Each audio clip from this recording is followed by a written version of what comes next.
নাই মই কংগ্ৰেছক ভাল পাই ইয়াতে ভোট বিচাৰিবলৈ অহা নাই। মই কংগ্ৰেছ পাৰ্টিৰ মানুহ নহয়।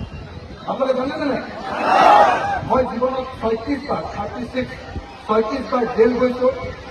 16 বাৰ মোক বিজেপিয়ে জেল দিছে আৰু 20 বাৰ মোক কংগ্ৰেছে জেল দিছে। আপোনালোকে জানেনে নাই মই কংগ্ৰেছক ভাল পাই ইয়ালৈ অহা নাই। কিন্তু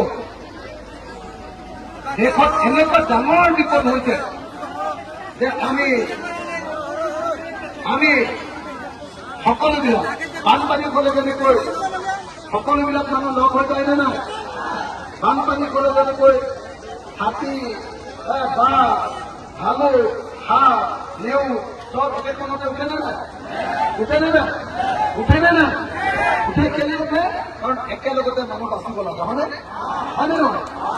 এতিয়া বিজেপিৰ এটা বানপানী আনিছে, RSS এটা বানপানী আনিছে ঘৃণাৰ বানপানী, হয়নে নহয়? বিজেপিয়ে সংখ্যালঘুৰ বিৰুদ্ধে ঘৃণাৰ বানপানী আনিছে নে নাই? মুছলমানৰ বিৰুদ্ধে ঘৃণাৰ বানপানী আনিছে নে নাই? দেশৰ সংবিধান বদলাই দিয়াৰ বানপানী আনিছে নে নাই? দেশৰ গণতন্ত্ৰ ধ্বংস কৰাৰ বানপানী আনিছে নে নাই?